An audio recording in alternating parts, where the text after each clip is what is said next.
Whispers in Willowbrook. Chapter 1. Sarah was in her early 30s. She had always had a sixth sense, but this day was unlike any other. The moment her eyes fluttered open that Tuesday morning, Sarah knew something was different. The air in her bedroom felt charged, like the seconds before lightning strikes. Her skin prickled with goosebumps despite the warm May sunshine streaming through her curtains. She'd grown used to the occasional premonition or fleeting impression over the years, knowing who was calling before answering the phone, sensing when a friend was in trouble, finding lost objects with uncanny accuracy. But those experiences were like gentle whispers compared to what hit her when her feet touched the floor that morning. A wave of dizziness nearly knocked her back onto the bed, followed by a vision so vivid it felt like watching a movie projected inside her skull. A woman with silver-streaked auburn hair walking through unfamiliar gardens, a stone mansion with ivy climbing its walls, a library with floor-to-ceiling bookshelves, and then, most disturbing of all, a man's body sprawled on an oriental rug, a dark stain spreading beneath him. As quickly as it came, the vision vanished, leaving Sarah gasping and clutching her bedside table for support. That was new, she muttered to herself, trying to shake off the residual unease as she staggered to the bathroom. Her reflection looked alarmingly normal. The same heart-shaped face framed by unruly chestnut curls. The same green eyes flecked with gold. The same light dusting of freckles across her nose that had earned her the nickname Cinnamon in college. Nothing in her appearance suggested she was experiencing some kind of psychic awakening. Sarah splashed cold water on her face and tried to rationalize what had happened. Stress, perhaps? The anniversary of her mother's death was approaching, and she'd been working overtime at the bookshop to avoid thinking about it. Or maybe it was just an unusually vivid dream lingering into wakefulness. Her cat, Edison, named for his uncanny ability to turn on light switches with his paws, wound around her ankles, reminding her that paranormal experience or not, he expected his breakfast on schedule. "Coming, Your Majesty," she said, forcing herself back to her morning routine. By the time she'd showered, dressed, and fed Edison, Sarah had almost convinced herself that the vision was nothing to worry about. Then her phone rang, and the caller ID displayed Aunt Margaret. Her hand trembled slightly as she answered. Aunt Margaret never called before noon unless something was wrong. "Sarah?" "Thank goodness you answered." Her usually crisp voice sounded strained. "I need your help, dear. Something terrible has happened at Willowbrook." Willowbrook. The name sent another shock through Sarah's system. She'd never been there, never even heard of it before, and yet somehow she knew it was the stone mansion from her vision. "What happened?" she asked, though a part of her already knew the answer. "It's Lawrence Thornfield." Aunt Margaret paused, her breath catching. "He's been murdered." Chapter 2. The drive to Willowbrook took just over 2 hours, carrying Sarah from her modest apartment in the city to the rolling countryside of Cedar County. She'd never visited her aunt at her new workplace before, but Margaret had mentioned taking a position as head librarian at a private estate several months ago.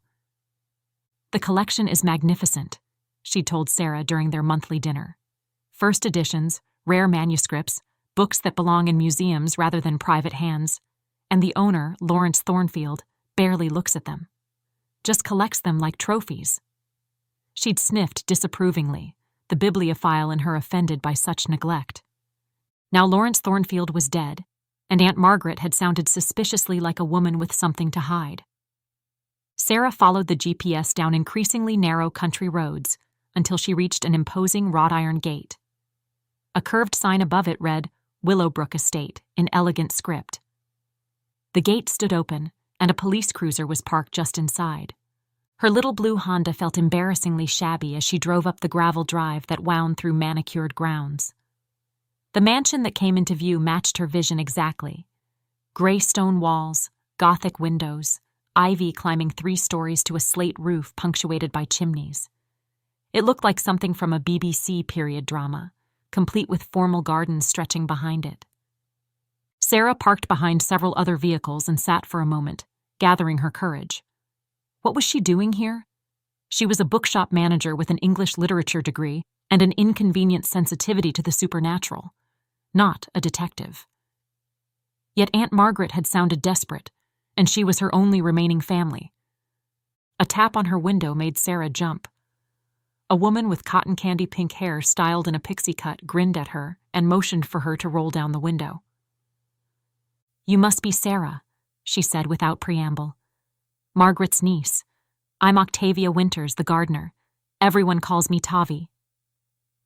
She stuck out a dirt-smudged hand through the window. Sarah shook it automatically, noting the colorful tattoos of flowering vines that wound up her forearms. "How did you know who I am?" "Margaret said you'd be coming. Described you perfectly. Looks like a pre-Raphaelite painting come to life," were her exact words. Tavi chuckled. "Plus, the cops aren't letting anyone in without their name being on the approved list, and you're on it." "The police are still here?" "Oh, honey, they've been here since dawn. The detective's interviewing everyone who lives or works on the estate." She leaned closer, lowering her voice conspiratorially. "They think it's one of us. An inside job," the detective called it. Sarah's stomach tightened. "Where's my aunt?" "In the library, where else?" "That's her natural habitat. Come on, I'll show you." Tavi stepped back so Sarah could exit the car. "Fair warning, things are tense. The detective's got a chip on his shoulder the size of Texas, and Mrs. Thornfield is one meltdown away from being sedated." Sarah followed her up the broad stone steps to the main entrance, trying to process the surreal situation. This morning she'd been planning nothing more exciting than inventory at the bookshop. Now she was walking into a murder investigation at a mansion straight out of Agatha Christie. The entrance hall was even more impressive than she'd imagined. Marble floor, sweeping staircase, and a chandelier that probably cost more than her annual salary. A uniformed officer stood by the stairs, eyeing them suspiciously. "Sarah Somerville to see Margaret Somerville," Tavi announced cheerfully. "She's on the list." The officer checked a tablet, then nodded grudgingly. "Library's down the east corridor, second door on the right." "I know," Sarah said without thinking, then felt his eyes boring into her back as they walked away. Tavi raised an eyebrow. "Been here before?" "No, just good with directions," Sarah lied, uncomfortable with the alternative explanation. The corridor was lined with paintings of stern-looking ancestors and landscapes that probably cost more than Sarah's car. They passed a parlor where a woman in designer mourning clothes was being interviewed by a sharp-faced man in a rumpled suit. "That's Mrs. Thornfield and Detective Reeves," Tavi whispered. "She's the widow, though grieving might be stretching it." They continued to the library, and when Tavi pushed open the heavy oak door, Sarah had another moment of déjà vu. Floor-to-ceiling bookshelves, leather armchairs, a massive desk by the windows overlooking the garden, all exactly as she'd seen in her vision. Aunt Margaret sat at the desk, her silver-streaked auburn hair twisted into its usual neat bun. She looked up as they entered, the relief on her face palpable. "Sarah, thank goodness." She rose and embraced her niece, something she rarely did. Up close, Sarah could see the strain around her eyes. "Thank you for coming so quickly." "Of course," Sarah said, hugging her back. "What's going on?" "You sounded terrified on the phone." Before Margaret could answer, the library door opened again. Detective Reeves stood there, his calculating gaze moving between the three women. "Miss Somerville, I presume?" he said. "I'd like to ask you a few questions about your aunt's whereabouts last night." Chapter 3. "I don't see how I can help," Sarah said cautiously once they were seated in a small sitting room. Detective Reeves had insisted on interviewing her alone, sending both her aunt and Tavi away. "I wasn't here last night." "Precisely why I want to talk to you," Reeves said, his pen poised over a worn notebook. "You're an outsider. Might have a fresher perspective. When did you last speak with your aunt?" "We had dinner in the city 3 weeks ago. We usually meet once a month." "And did she mention any conflicts with Lawrence Thornfield during that dinner?" Sarah hesitated, remembering Margaret's complaints about the owner's treatment of his book collection. She mentioned that she and Mr. Thornfield had different views on how the library should be managed. "Different views," Reeves repeated flatly. "Your aunt was overheard having a heated argument with the victim yesterday afternoon. Witnesses described it as incandescent with rage and threatening bodily harm." Sarah's heart sank. Aunt Margaret had a notorious temper when it came to books. During her childhood, she'd once reduced a man to tears for dog-earing pages in a first edition. What were they arguing about?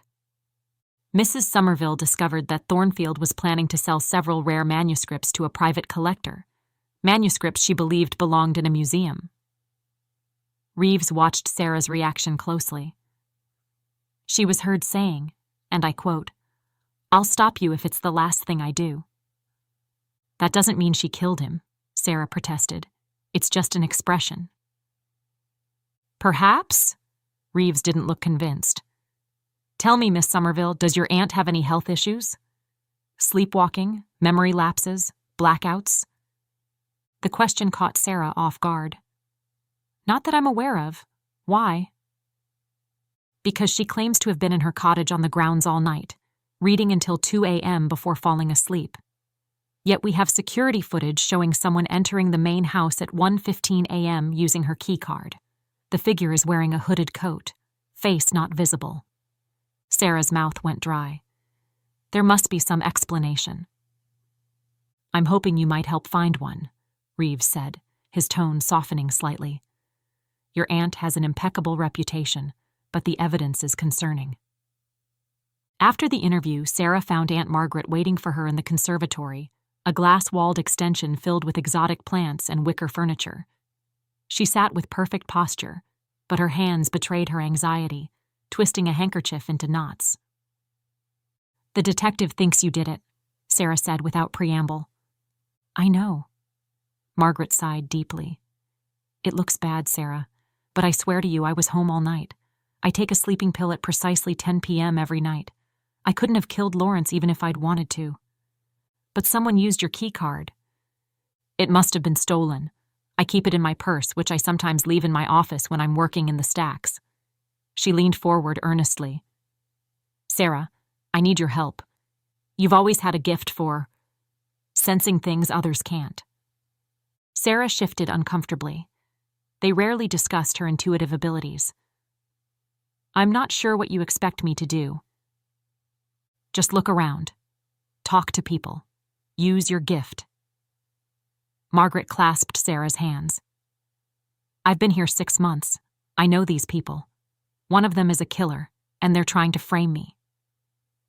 Before Sarah could respond, the conservatory door opened and a tall, angular woman entered, carrying a tea tray. Her steel-gray hair was cut in a severe bob that emphasized her sharp cheekbones and hawkish nose. "I thought you could use some refreshment," she said, her British accent crisp and precise. "Earl Grey, if I recall correctly, is your preference, Margaret?" "Thank you, Mrs. Graves," Margaret replied, her tone carefully neutral. "This is my niece, Sarah. Sarah, this is Mrs. Graves, the housekeeper." "Charmed," Mrs. Graves said without a hint of actual charm. Her pale blue eyes assessed Sarah with clinical detachment. "Will you be staying long?"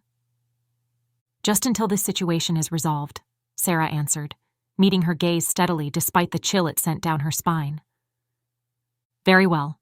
I'll have the blue guest room prepared." She set down the tray with mathematical precision. "Mrs. Thornfield has requested that all staff and guests gather in the drawing room at 4 o'clock. After she glided out, Sarah turned to her aunt. "She's intense." "Mrs. Graves has managed this household for 30 years, Margaret explained. "Nothing happens here without her knowledge, which makes me wonder if she knows who the killer is, or if she is the killer." Margaret poured the tea. Lawrence was planning to sell the estate. Mrs. Graves would have lost not just her job, but her home. Sarah sipped her tea thoughtfully. Who else might have wanted him dead? Well, there's Mrs. Thornfield, of course. Vivian married Lawrence for his money, and it's no secret their marriage was on the rocks. A divorce would have left her with much less than widowhood. The detective mentioned she didn't seem particularly grief-stricken. Vivian's emotions have been dulled by pharmaceuticals and champagne for years. Margaret's tone was matter-of-fact rather than judgmental. Then there's Dr. Felix Blackwood, Lawrence's personal physician. He's been treating Lawrence for a heart condition and stood to inherit a valuable collection of medical texts. The gardener, Tavi, seems friendly enough. Octavia is a dear, but she and Lawrence had a falling out recently. He wanted to bulldoze part of the heritage garden to build a helicopter pad. She threatened to chain herself to the oldest oak tree on the property. As Margaret continued listing potential suspects, the chauffeur with gambling debts, the cook who'd been recently demoted, Lawrence's estranged son who'd arrived unexpectedly last week, Sarah felt increasingly overwhelmed. Everyone at Willowbrook had a motive, it seemed. And then there was the unsettling fact that she'd seen the murder scene in a vision before she even knew a murder had occurred. How did he die? Sarah interrupted her aunt's recitation. You haven't mentioned that. Margaret's expression clouded. Poison. In his evening brandy. He was found in the library this morning. Just as Sarah had seen him, sprawled on an oriental rug, though her vision hadn't revealed the cause of death. I need to see the library, she said suddenly, the actual crime scene. It's sealed off as evidence. Then I need to see everything else, every room, every person. Sarah set down her cup with determination. If I'm going to help you, I need to touch things, talk to people. That's how my intuition works best. Margaret gave her a long look, then nodded. The staff gathering will be perfect. Everyone will be in one place. She hesitated. Just be careful, Sarah. The killer is still here, and if they realize what you can do. The warning hung in the air between them, unfinished but perfectly clear. Chapter 4. By 4 o'clock, Sarah had changed into a simple black dress that seemed appropriate for a household in mourning. Margaret led her to the drawing room, where the staff and family had begun to gather. The room was impressive. High ceilings, antique furniture, and artwork that belonged in museums rather than a private home. Mrs. Thornfield presided from a velvet settee, a crystal tumbler of amber liquid in her manicured hand. Despite her circumstances, she looked like she'd stepped out of a fashion magazine. Blonde hair artfully arranged, makeup flawless, black designer dress emphasizing her still youthful figure. Margaret, she acknowledged the librarian with a slight nod, then turned curious eyes on Sarah. And you must be the niece. Sarah, isn't it? Yes, Mrs. Thornfield, I'm sorry for your loss. Are you? She asked with surprising candor. Most people here are sorry he's dead, but not particularly sorry he's gone, if you take my meaning. She sipped her drink. Lawrence wasn't an easy man to like. Before Sarah could respond to this unsettling honesty, a man in his 40s approached. He had the confident bearing of someone used to authority, though his tweed jacket with leather elbow patches suggested academia rather than business. Dr. Blackwood, Margaret introduced them, Lawrence's physician and a collector of medical antiquities. Miss Somerville. He shook Sarah's hand, and immediately she was hit with a sensation of deep anxiety. Not grief, but fear. Unfortunate circumstances for a visit. Yes, she agreed, trying not to show that his touch had affected her. Did you treat Mr. Thornfield often? Weekly appointments for the past year, he confirmed. Heart condition. Required careful monitoring. Which makes poison an ironic choice, commented a new voice. Sarah turned to see a young man in his late 20s, his resemblance to Lawrence Thornfield evident despite his more bohemian appearance. Torn jeans, vintage t-shirt, 3-day stubble. Alex, Mrs. Thornfield said, a warning note in her voice. Mind your manners. Why start now? He replied with a humorless smile. I'm Alexander Thornfield, the prodigal son, returned home just in time for patricide. How convenient, right, Detective? Detective Reeves, who had been observing from near the doorway, merely raised an eyebrow. Mrs. Graves entered with a tea cart, followed by a round-faced woman in chef's whites who carried a tray of delicate sandwiches. Cook insisted on providing refreshments, Mrs. Graves announced, her disapproval evident. Though I hardly think this is an appropriate time for cucumber sandwiches. People need to eat, Mrs. Graves, the chef replied cheerfully, her Irish accent thick. Grief is hungry work. She turned to Sarah with a warm smile.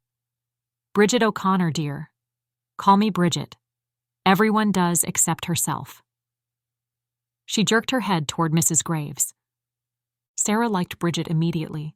When she handed Sarah a sandwich, their fingers brushed, and Sarah caught a flash of her kneading bread dough while crying, her tears falling into the mixture. The image was so vivid it made her gasp. You all right, love? Bridget asked. Fine, Sarah managed. Just remembered something. Over the next hour, Sarah circulated through the room, making small talk while looking for opportunities to make physical contact with everyone present. Each touch brought different impressions. From Mrs. Thornfield, a vision of her argument with Lawrence about money, her fury when he mentioned changing his will. From Alex Thornfield, memories of a childhood filled with his father's criticism and disappointment, culminating in being disowned 3 years ago.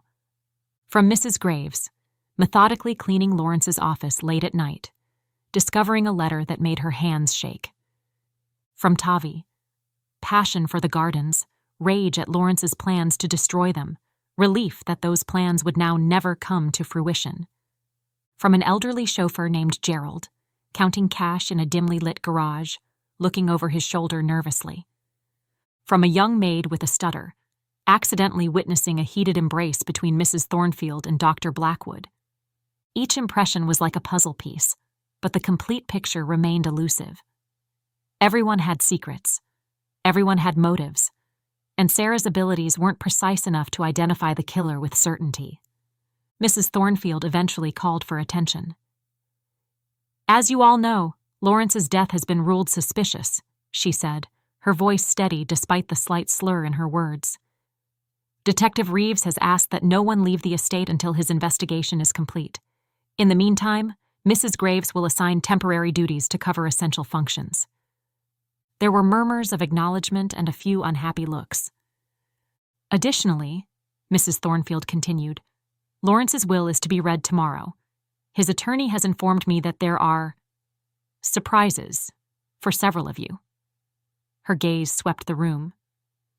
It seems my husband enjoyed the idea of having the last word. This announcement caused a ripple of tension. Clearly, Lawrence Thornfield had been manipulative even in death. As the gathering dispersed, Sarah retreated to find her aunt. Margaret, I need to see where Lawrence died, she whispered urgently. The actual spot. Her aunt glanced around to ensure they weren't overheard. The police have finished processing the scene, but it's still off limits. I can't help you if I can't access the strongest connection to what happened. Margaret hesitated, then nodded. Meet me in the library corridor at midnight. I have a master key to the house, one of the perks of being head librarian. As Sarah climbed the grand staircase to the blue guest room that Mrs. Graves had prepared for her, she couldn't shake the feeling that she was being watched. Portraits of Thornfield ancestors seemed to follow her with their painted eyes, judgmental and knowing. In her room, she found a small silver bell on the nightstand with a note in elegant script. Ring for service if required. The room itself was beautiful but impersonal. Blue silk wallpaper, mahogany furniture, crisp white linens on a 4-poster bed. Sarah sat on the edge of the bed, trying to make sense of everything she'd experienced. Her visions had never been so intense or frequent before. Why now? What was different about this place, these people? A soft knock interrupted her thoughts. When she opened the door, Tavi stood there, her pink hair slightly windblown.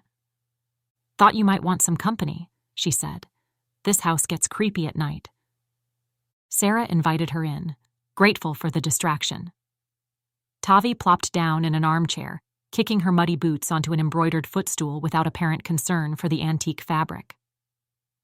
So, any progress on clearing your aunt? She asked directly. Because if not, I have some theories to share. I'm not sure what you mean, Sarah hedged. Come on, Sarah. I saw you getting all touchy-feely with everyone downstairs. Margaret told me you have a gift. She grinned at Sarah's startled expression. Don't worry, your secret's safe. I'm into crystals and auras myself. This place is full of energy imprints. Her easy acceptance was refreshing. I've been getting impressions, Sarah admitted, but nothing conclusive yet. Well, here's what I know. Tavi leaned forward. Lawrence changed his will last week. His lawyer let it slip to Mrs. Graves, who tells me everything because I supply her with special medicinal herbs for her insomnia. She made air quotes and winked. Did she mention what changes he made? Nope, but whatever it was, it's got everyone nervous. And there's something else. Lawrence had a safe in his bedroom. Mrs. Thornfield's been trying to crack it since the body was discovered. I saw her through the window while I was pruning the wisteria. This was useful information, but not game-changing. What about the poison? Any ideas where it came from? That's the million-dollar question, Tavi sighed.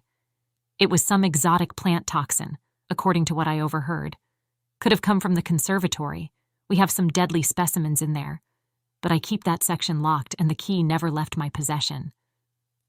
They talked for another hour, with Tavi sharing gossip about the household. Apparently, Dr. Blackwood had been having an affair with Mrs. Thornfield for over a year. Alex had returned specifically to ask his father for money to pay off dangerous creditors, and Mrs. Graves kept detailed diaries of everything that happened at Willowbrook dating back 30 years. Those diaries would be worth reading, Sarah mused. Good luck. She keeps them locked in a cabinet in her sitting room, and that woman has the hearing of a bat. Nobody sneaks past Mrs. Graves. Tavi stood and stretched. Anyway, I should go. Got seedlings that need tending to in the morning, even if the world's ending. After she left, Sarah tried to rest, but sleep eluded her. The house made unfamiliar settling noises, and her mind raced with fragments of visions and half-formed theories. By 11:45 p.m., she gave up and prepared to meet her aunt at the library. The corridors were dimly lit by wall sconces that cast more shadows than light. The grandeur of the house took on a sinister quality at night, with artwork that had seemed impressive by day now looking grotesque and threatening. Sarah was nearing the library when she heard voices, hushed but intense, coming from around the corner. She pressed herself against the wall, listening. You know what he was going to do, a woman whispered. Mrs. Thornfield, Sarah thought. We had no choice. There's always a choice, a man replied, Dr. Blackwood, his academic tone unmistakable. And now we have a new problem, the niece. What about her? She's unusual, observant in a way that makes me uncomfortable. If she learns too much... She won't, Mrs. Thornfield interrupted. She's just a bookshop clerk playing detective. Focus on what matters, finding the documents before the will is read. Their footsteps moved away, and Sarah remained frozen against the wall, heart pounding. What documents were they looking for, and why did they see her as a threat? When she was certain they were gone, she continued to the library, where Aunt Margaret was already waiting with a small flashlight. We have to be quick, Margaret whispered, unlocking the door. The night guard makes rounds every hour. The library was eerily still, moonlight streaming through the tall windows. Margaret led Sarah to a spot near the massive desk where a portion of the oriental rug had been removed, presumably taken as evidence. This is where he was found, she said softly. Sarah knelt on the floor and placed her palms against the polished hardwood. Immediately, the world around her faded. Lawrence Thornfield sits at his desk, swirling brandy in a crystal snifter. He looks up as someone enters. You, he says, not particularly surprised. Come to beg again? The figure moves closer but remains in shadow from Sarah's perspective.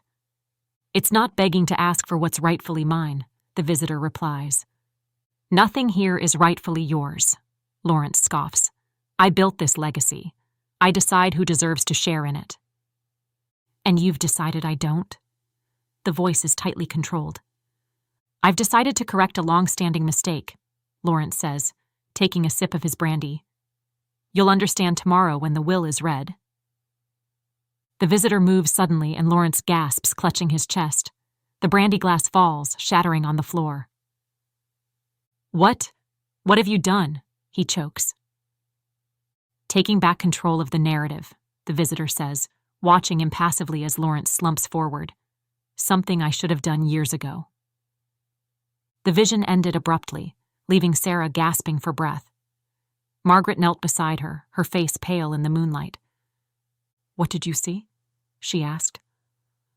Before Sarah could answer, the library door opened. Light spilled in from the corridor, silhouetting Mrs. Graves in the doorway.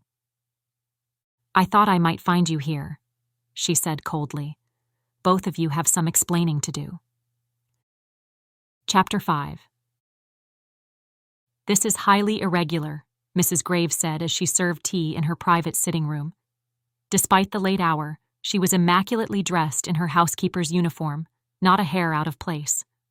Breaking into sealed rooms in the middle of the night. "The library wasn't sealed," Margaret countered. "Just locked." "A distinction without a difference." Mrs. Graves poured tea with military precision. "However, I'm willing to overlook this transgression if you tell me what you found." Sarah exchanged glances with her aunt. Mrs. Graves hadn't called the police or even alerted the night guard. She'd simply escorted them to her sitting room, which was as meticulously organized as she was. Every doily aligned, every ornament dust-free, every surface gleaming. Sarah's eyes were drawn to a cabinet in the corner that likely contained the diaries Tavi had mentioned. "Why would you overlook it?" she asked cautiously. Mrs. Graves sat ramrod straight in her chair. "Because contrary to what you might think, Miss Somerville, I want justice for Lawrence. He was a difficult employer but a fair one, and he was about to right a terrible wrong." "What wrong?" Margaret asked. "That's not my story to tell." Mrs. Graves sipped her tea. "But I believe you." She fixed Sarah with her pale stare. "With your particular talents, might help ensure his final wishes are carried out." A chill ran through Sarah. "How do you know about my talents?" "I know everything that happens at Willowbrook," she replied simply, including midnight conversations in garden sheds between librarians and gardeners with unusual hair. So she'd overheard Margaret telling Tavi about Sarah's abilities. That explained her interest in what Sarah might have perceived in the library. "I saw Lawrence's death," Sarah admitted, deciding honesty might yield more information than evasion. "But I couldn't see who poisoned him. They remained in shadow." Mrs. Graves set down her cup. "Well, perhaps tomorrow will shed some light on matters. The reading of the will is at 10 a.m. I suggest you both be present and vigilant." She escorted them back to their rooms, and Sarah fell into an exhausted sleep filled with fragmented dreams. Lawrence arguing with unseen figures, Mrs. Graves writing in her diaries, Tavi digging in the garden and unearthing not plants but old bones. Morning arrived with gray skies and light rain that suited the somber mood of the house. At breakfast, tension was palpable. Mrs. Thornfield picked at her food, drinking more mimosa than orange juice. Dr. Blackwood checked his watch repeatedly. Alex slouched in his chair, dark circles under his eyes suggesting a sleepless night. By 9:55, everyone had gathered in the drawing room. A small, nervous man introduced himself as Mr. Pembroke, Lawrence's attorney, and laid out his briefcase on a side table. "Before I begin," he said, adjusting his glasses, "I should note that Mr. Thornfield revised his will just last week. Some of you may be surprised by its contents." Mrs. Thornfield drained her glass. Dr. Blackwood's jaw tightened. Alex stared out the window, affecting indifference. "First," Mr. Pembroke continued, "to my wife, Vivian Thornfield, I leave an annual allowance of $50,000 to be managed by my estate trustees." Mrs. Thornfield's glass shattered on the floor. "An allowance? Like a child's pocket money? Where's the rest?" "If you'll allow me to continue," the lawyer said uncomfortably. "To my son, Alexander, I leave my collection of first edition literature and the sum of $1 million, with the condition that he use it to clear his current debts and invest the remainder in his education." Alex looked genuinely surprised. He knew about my debts? And still. To Dr. Felix Blackwood, I leave my medical text collection and $10,000, with my thanks for years of service. The doctor nodded stiffly, though Sarah noticed his hand trembling slightly. To Mrs. Graves, I leave $50,000 and lifetime right of residence in her current quarters on the estate. For the first time since Sarah had met her, Mrs. Graves showed emotion, a slight softening around her eyes. To Margaret Somerville, I leave my rare manuscript collection, with the request that she catalog and eventually donate it to the university library of her choice. Margaret gasped softly. The manuscript collection was worth millions. Pembroke continued reading, listing smaller bequests to various staff members. Bridget received Lawrence's collection of vintage cookbooks and $10,000. Tavi got a greenhouse and 5 acres of the garden to manage as she saw fit. Gerald the chauffeur received the vintage Bentley he'd driven for years. And finally, the lawyer said, his voice taking on a more serious tone, to my daughter, Sarah Somerville, I leave the remainder of my estate, including Willowbrook itself, and the bulk of my financial assets. A stunned silence fell over the room. Every head turned toward Sarah. There must be some mistake, she said, her voice barely audible. I'm Sarah Somerville, but I'm not his daughter. Mr. Pembroke cleared his throat nervously. I have a letter from Mr. Thornfield that explains everything. He removed an envelope from his briefcase. He instructed me to read it aloud at this time. Mrs. Thornfield stood abruptly. This is preposterous. A daughter we've never heard of? I won't stand for this. This fraud. I assure you, Mrs. Thornfield, everything is in order, the lawyer said, unfolding the letter. DNA tests have already confirmed the relationship. Sarah felt her aunt's hand grip hers tightly. Margaret's face had gone completely white. To those gathered, Mr. Pembroke read, if you're hearing this, then I am gone, likely not by natural causes. I have made enemies in my pursuit of truth, and I always suspected my quest would end this way.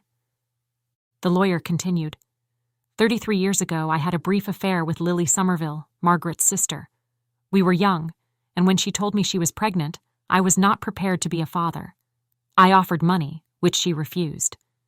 She returned to her family and married another man who agreed to raise the child as his own. That child is Sarah Somerville. Sarah felt as though the floor had dropped beneath her. Her mother, Lily, had died when Sarah was 18. Her father, the man she had called father all her life, had passed away just 2 years ago. Neither had ever hinted at this secret. I respected Lily's wishes and stayed away. Pembroke continued reading. But I followed Sarah's life from a distance. When I learned of her unique sensitivities, abilities that run in my family's bloodline, I knew the truth could not remain hidden forever. Margaret, I apologize for the burden of secrecy I placed on you. I know you protected your sister's wishes all these years. Sarah turned to her aunt, stunned. You knew? Margaret nodded sadly. Lily made me promise never to tell. She feared Lawrence would try to take you away. The letter continued. Sarah, I leave you everything not just because you are my blood, but because you have the gift that has been in the Thornfield family for generations. The ability to perceive what others cannot. You will need this gift to uncover the truth about my death, for I have discovered something that makes me a threat to certain individuals. Look in the hidden compartment in my desk. The button is beneath the right-hand drawer. There you will find the evidence to identify my killer. A commotion broke out before Pembroke could finish. Mrs. Thornfield was shouting about contesting the will. Dr. Blackwood tried to calm her, while Alex stared at Sarah with newfound interest. Mrs. Graves stood stoically by the door, face unreadable. Only Detective Reeves remained composed, watching the chaos with narrowed eyes. As Sarah tried to process this revelation, he approached her. Well, Miss Somerville, or should I say Miss Thornfield, things just got a whole lot more interesting. He glanced at the lawyer. I'll need a copy of that letter. Of course, Detective, Pembroke replied. And I think we should all take a look at this evidence Lawrence mentioned, Reeves said, already moving toward the library. The group followed, buzzing with shock and speculation. Sarah's mind raced. In the span of minutes, her entire identity had been upended, and now it seemed her biological father had known he would be murdered. In the library, Reeves examined the desk carefully. "Right-hand drawer," he said. The detective found a small recessed button and pressed it. With a soft click, a panel in the desk's side slid open, revealing a slim folder.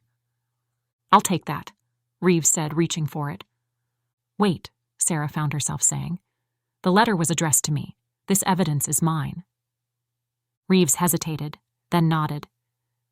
"Fair enough, but I'll need to see whatever's in there." With trembling hands, Sarah opened the folder.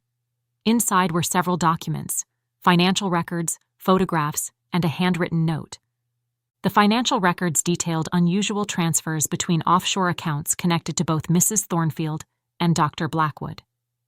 The photographs showed the pair in intimate situations, not surprising given their affair, but also meeting with individuals whose faces Sarah didn't recognize. "What is this?" Mrs. Thornfield demanded, looking over Sarah's shoulder. "These are private matters." But it was the handwritten note that silenced everything. In Lawrence's precise handwriting, it read, "Vivian and Felix are planning to kill me using an untraceable toxin from Felix's medical research. They believe they've covered their tracks, but I've collected evidence of their conspiracy over the past month. If you're reading this, they've succeeded. Look for the toxin in Felix's medical bag. He always carries a sample. I've been aware of their plot for weeks, but could not dismiss Felix as my physician. My heart condition is genuine and requires his specialized care. Abruptly changing doctors would have alerted them to my suspicions and potentially worsened my health. I've been documenting everything while continuing my necessary treatments, a precarious balance that has apparently failed. The medication I genuinely need and the poison they intend to use come from the same medical bag. A cruel irony I recognized too late." Dr. Blackwood lunged for the door, but Detective Reeves was faster. "Doctor, Felix Blackwood, you're under arrest for the murder of Lawrence Thornfield." "This is absurd," Dr. Blackwood protested. "Anyone could have written that note." "Perhaps," Reeves said, nodding to an officer who had appeared in the doorway. "But we'll test your medical bag all the same, and those offshore accounts will be interesting to our financial crimes unit." As Dr. Blackwood was handcuffed, Mrs. Thornfield collapsed dramatically onto a leather chair. "I knew nothing about this. Felix told me Lawrence was abusive, that we needed to escape. I never wanted him dead." "Save it for your lawyer, Mrs. Thornfield," Reeves said coldly. "We have plenty to discuss at the station." After the suspects were taken away, the others slowly dispersed, leaving Sarah alone with Margaret in the library. "I'm so sorry," Margaret said, tears in her eyes. "Lily wanted to protect you. Lawrence had a reputation for ruthlessness in business. She feared he'd use his wealth and power to take you from her if he knew about your abilities." "My abilities," Sarah repeated. "They come from him? From the Thornfield family?" Margaret nodded. "It's passed down through generations. Lawrence's grandmother was known as a seer. His great-aunt wrote books about psychic phenomena under a pseudonym." She hesitated. "Your mother had it too, though not as strongly as you." Sarah sank into a chair, overwhelmed. "So that's why my visions were so strong here. This is my ancestral home." "Yes." Lawrence believed that psychic abilities are stronger in places where family connections run deep. Margaret sat beside her. "He contacted me 6 months ago, asked me to take the librarian position so I could be close when he finally revealed the truth to you. He was trying to make amends in his way." "But someone killed him before he could," Sarah said softly. "And you helped bring his killers to justice," Mrs. Graves said, appearing in the doorway. "Lawrence would have been proud." Sarah looked up at the austere housekeeper. "You knew who I was all along." "Of course. I've been with the Thornfield family for 30 years. I was here when Lawrence received news of your birth." A rare smile touched her lips. "You have his eyes and his gift." Chapter 6. The next few weeks passed in a blur for Sarah. The legal processes of inheriting a vast estate were overwhelming enough without the media frenzy that accompanied the murder case. Vivian Thornfield and Dr. Blackwood were charged with conspiracy and murder, their plot to kill Lawrence and inherit his fortune through Vivian exposed to public scrutiny. Sarah temporarily moved into Willowbrook, partly to manage the estate affairs and partly because she found herself reluctant to leave. The mansion that had featured in her first vision now called to her in ways she couldn't fully articulate. Her abilities had strengthened since discovering her true heritage. The visions came more clearly now, and she could sometimes deliberately call them forth by touching objects connected to significant emotional events. On a rainy afternoon 3 weeks after the will reading, Sarah sat in the library, Lawrence's library, now hers, sorting through personal papers he had kept in a hidden safe behind a painting. "Tea, miss?" Mrs. Graves appeared with her usual impeccable timing. "Thank you, Mrs. Graves." Sarah had given up trying to convince the housekeeper to call her by her first name. Some traditions were apparently immutable. "Any interesting discoveries today?" Mrs. Graves asked, pouring Earl Grey into a delicate china cup. "Family photographs, mostly." Sarah lifted a faded photo of a stern-looking woman in Victorian dress. "Is this the grandmother who was a seer?" "Yes, Eliza Thornfield. They say she predicted the death of her husband 3 days before it happened." Mrs. Graves arranged tea biscuits on a small plate. "You have her forehead and chin." Sarah studied the photograph. "I wish I'd known about this part of my family sooner." "Lawrence meant to tell you on your 33rd birthday," Mrs. Graves said. "He was superstitious about numbers. Thought 33 was significant for psychic development." "That's only 8 months away," Sarah mused. "Indeed. He had already begun preparations." Mrs. Graves hesitated. "There's something I've been meaning to give you." She reached into her pocket and withdrew a small key. "This opens the East Tower room. It was Lawrence's private study. No one has been permitted entry except him, not even me." Sarah accepted the key, feeling its weight in her palm. "Why didn't you mention this before?" "Lawrence left explicit instructions that it should be given to you only after you had settled into Willowbrook." Mrs. Graves's expression softened slightly. "He wanted you to feel at home first." After tea, Sarah climbed the winding stairs to the East Tower. The door was heavy oak, its keyhole tarnished with age. The key turned with resistance, as if the lock hadn't been used in some time. The circular room beyond took her breath away. Windows on all sides offered panoramic views of the estate grounds. Bookshelves lined the walls, filled not with first editions or rare manuscripts, but with volumes on psychic phenomena, paranormal research, and family histories. In the center stood a round table covered with a deep blue velvet cloth. Upon it rested a large crystal sphere on an ornate silver stand. "A crystal ball?" Sarah murmured, amused by the cliché. But as she approached, the crystal seemed to shimmer with an inner light that couldn't be explained by the sunbeams filtering through the windows. When she placed her hands on either side of it, not touching, just hovering near, she felt a familiar tingling in her fingertips. A voice that sounded like it came from everywhere and nowhere spoke. "Welcome home, daughter." Sarah gasped and stepped back. The voice had sounded exactly like Lawrence Thornfield, though she had never heard him speak in life. On the table beside the crystal, she noticed a leather-bound journal. Opening it, she recognized Lawrence's handwriting. "To Sarah, my daughter. If you are reading this, then you have accepted your inheritance, both material and spiritual.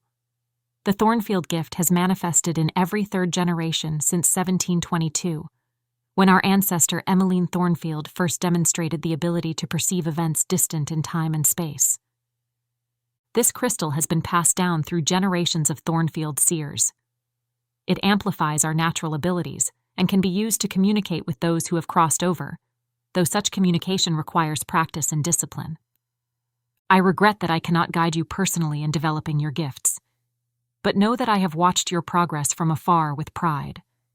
The sensitivity you have shown, the compassion with which you use your abilities, these qualities will serve you well as you take your place in the Thornfield legacy.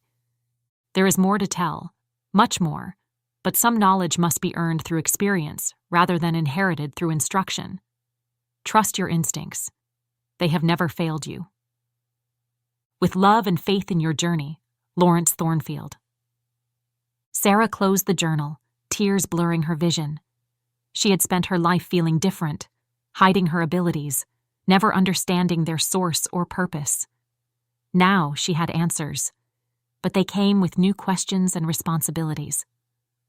A knock at the door interrupted her thoughts. Aunt Margaret stood there, her expression anxious. "Tavi said you came up here. Are you all right?" Sarah nodded, wiping away tears.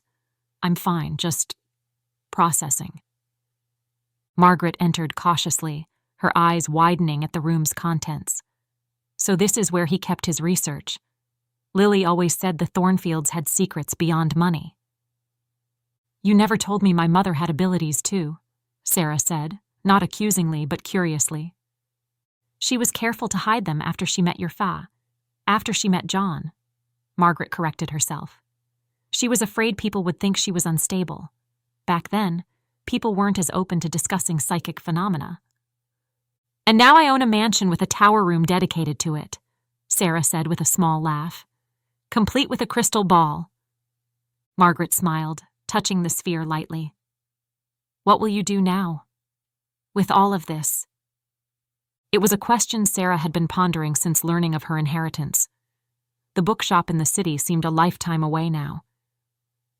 "I think," she said slowly, "that Willowbrook needs a new purpose. Lawrence collected books and art as trophies, but he also preserved this knowledge, this heritage." She gestured to the psychic research volumes. "Maybe it's time to open Willowbrook to others with gifts like mine, a place to learn, to understand, to belong." "A school for psychics?" Margaret's eyebrows rose. "That's ambitious." "A sanctuary, at least to start," Sarah clarified. "For people who felt different their whole lives like I did. Lawrence left me wealth beyond imagining. I should use it for something meaningful." Margaret nodded approvingly. Lily would have loved that idea, using the Thornfield fortune to help others instead of accumulating more power. As they discussed possibilities, a soft glow emanated from the crystal on the table. Both women fell silent, watching as the light pulsed gently, like a heartbeat.